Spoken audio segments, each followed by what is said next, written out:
Hi, this is your host Swapnil Bharti, and we are here at SAP Sapphire in Orlando. And today we have with us Andreas Welch, VP and Head of Marketing and Solutions of AI at SAP. And it's great to have you on the show. Thank you so much for having me. It's my pleasure to host you today.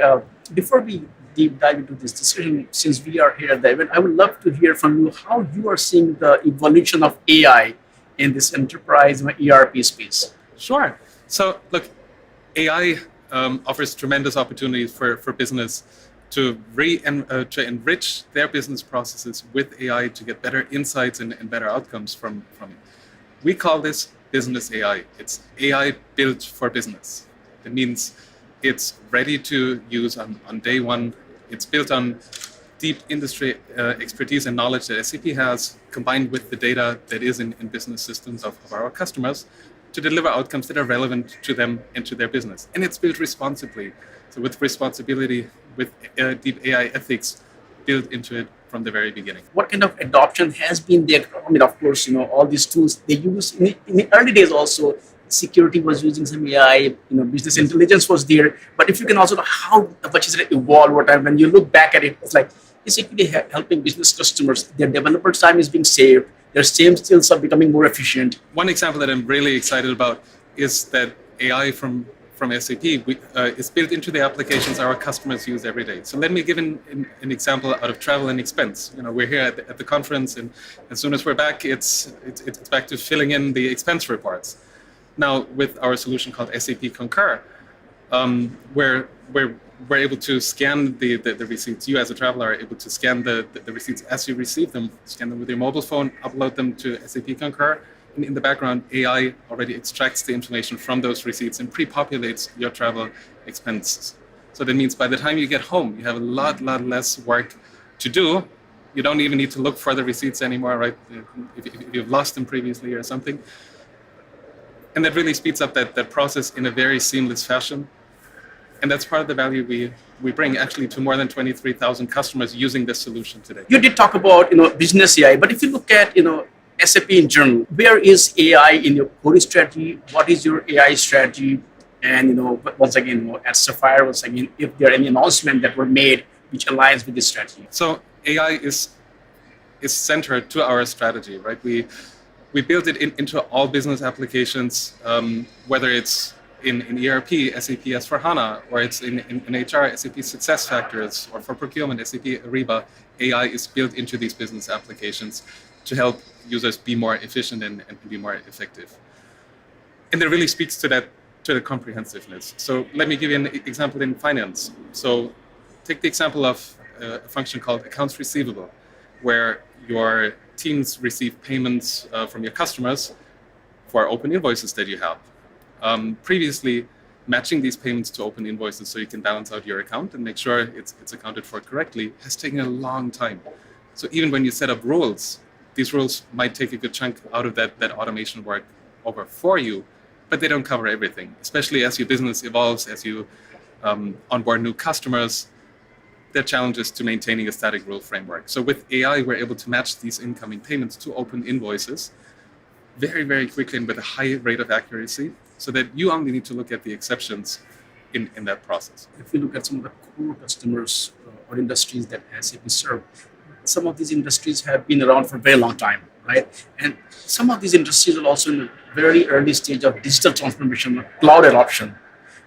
Do you see, that they are running into some kind of roadblocks or hurdles when they look at these, AI technologies, and SAP once again help them to not only onboard them, move forward quickly, or to just help them wherever they are in their journey? I think that's where one of the beauties of the approach is, and what our customers tell us that it is built in, right? So you don't need to build anything in addition. You don't need to go off and spin up your own environment, get the data, train the model, figure out that your data isn't as clean as you thought it would be or as complete as you thought it would be. We take care of that heavy lifting for you so that you can really consume it on day one in the applications you use. We are here at the event. We have a lot of customers.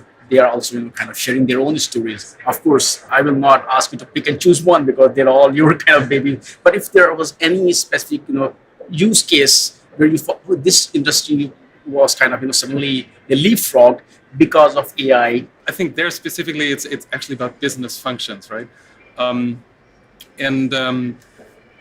For example, the Swiss railway company is using AI from SAP in their accounts receivable management process and is able to automate up to 99% of that process now. For them, that's about 1 million payments a year that they no longer need to assign manually, a huge time saving for them. Now let's talk about which is the hottest topic in these days, ChatGPT and generative AI. First of all, how you folks are looking at it? Generative AI is part of our vision of business AI and our strategy for business AI, right? Like I said, business AI is AI built for business, and generative AI is an additional and new, very capable and powerful technology that helps us realize this. With generative AI in SAP's business applications, we want to help our users and customers define the outcome and then have generative AI figure out how to get there. Right? And today we're very excited to announce the first set of 6 AI scenarios that we're planning to build into SAP's applications. And these let me give you one example of them. For example, we've worked with customers in the automotive and manufacturing industry. Imagine you're a large automotive company. You have lots of trucks coming to your gate to the factory, and they deliver parts for the cars that you assemble. Now, your logistics clerk needs to make sure that actually there's the right number and the right type of components on that truck that has just shown up to your gate. And that takes a lot of time, right? Even in just the paperwork, right? The goods receipts, the delivery notes. And by combining SAP's document processing with large language models, we're able to extract that information very, very quickly. We're getting up to 70% of accuracy at the moment right out of the gate. And the huge advantage there is on the back-end side, actually.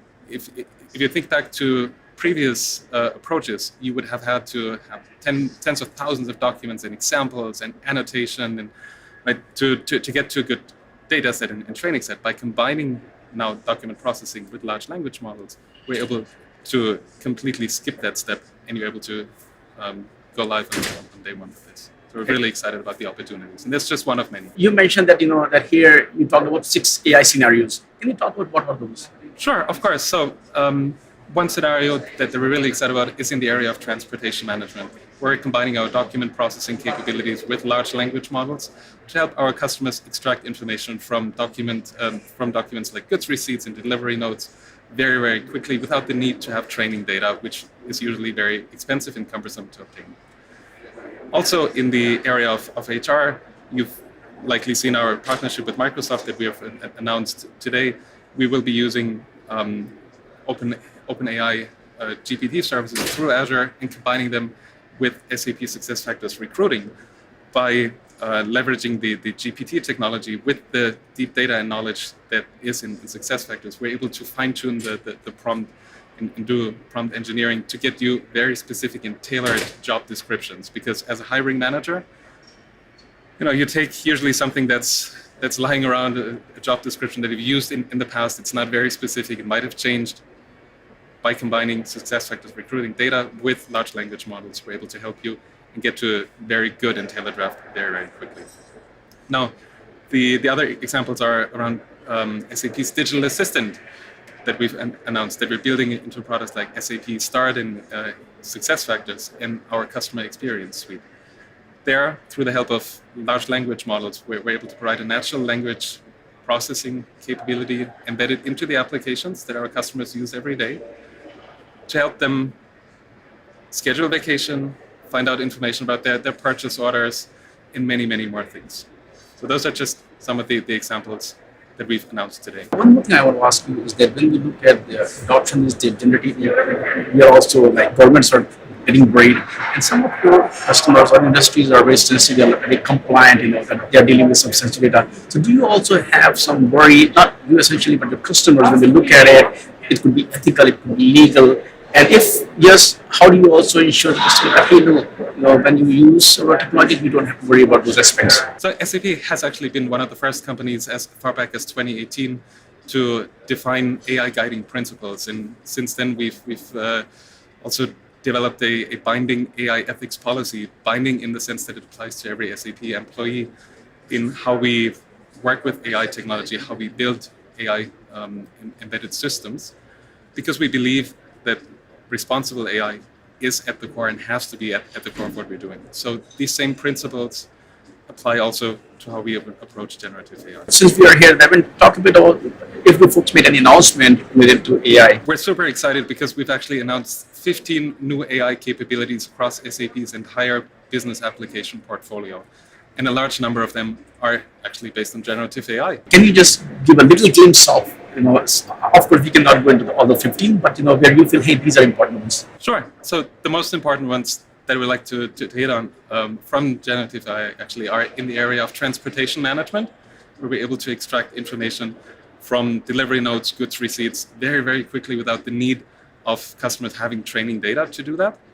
And also in the area of process management, SAP's Signavio suite, where we're integrating large language models to help process owners and analysts create new processes and identify the right KPIs for these very, very quickly, saving about 50 to 60% of time that you would usually need to set this up. Andreas, thank you so much for taking time out today. And of course, give us not only an overview of the announcement you folks made, but also how you are helping customers with AI, generative AI in their journey, not only where they are, but how to take them forward. Thank you for sharing all those insights. And as usual, I would love to chat with you again soon. Thank you. Thank you so much for having me. It was a pleasure.